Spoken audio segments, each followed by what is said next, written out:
Welcome to this video on scientific notation.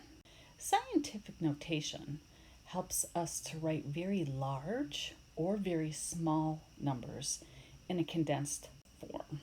Let's take a look at this table with the powers of 10. Notice when the exponent is, say, a 5, we have 5 zeros after the 1. Notice when we have 10 to the 0, that's always 1. We learned in the exponent video that anything to the 0 power is always 1. Notice the negative exponents. A negative exponent does not mean you have a negative number. It means you have a very small number, a number that's less than 1. Notice all these negative exponents here. None of them are negative numbers. They're just small numbers that are less than 1. Take a look at example 1. This number is in scientific notation. Notice that the decimal comes after the first non-zero number, or to the right of the first non-zero number. And then it's written as a product of 10 raised to an exponent. In example 2, this is also scientific notation. We have a number where the decimal falls to the right of the first non-zero number.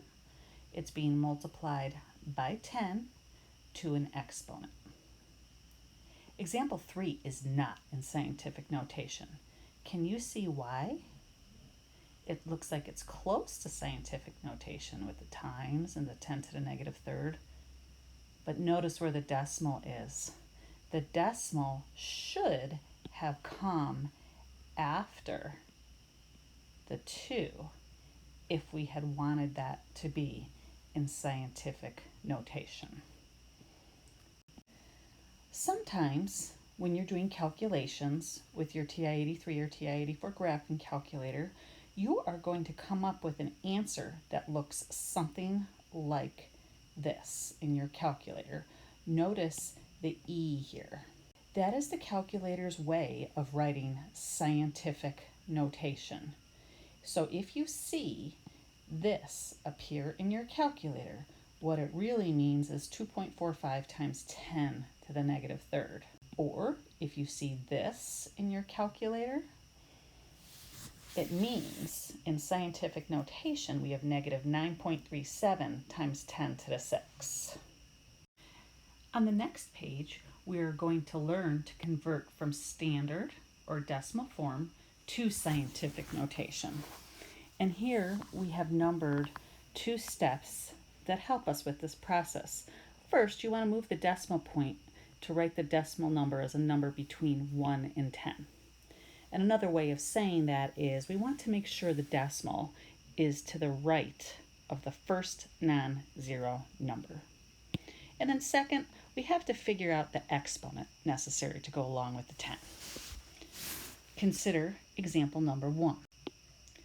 Notice the decimal has to be moved to the right of the 2.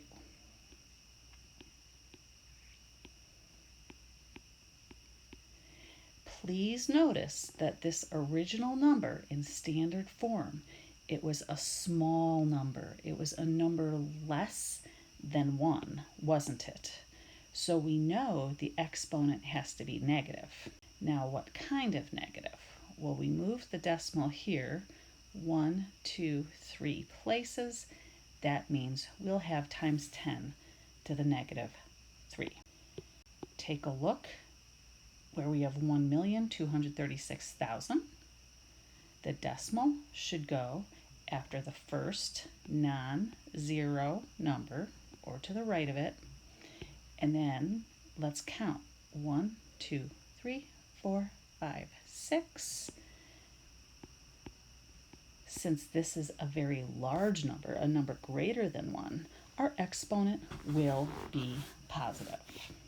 Let's convert from scientific notation to standard or decimal form. Consider example number 1. This is scientific notation.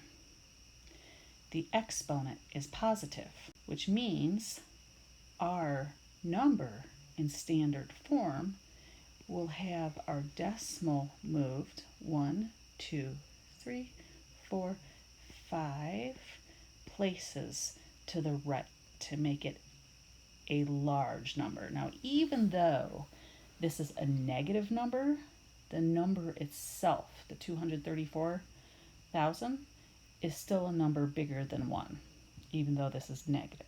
Okay? For example 2, notice that's the calculator's way of writing scientific notation. So first, let's write this in actual scientific notation, like this. Since our exponent is negative, that means we're going to have a small number, less than 1, which means we need to move our decimal 1, 2, 3 places to the left in order to make this a small number. And that concludes the video on scientific notation.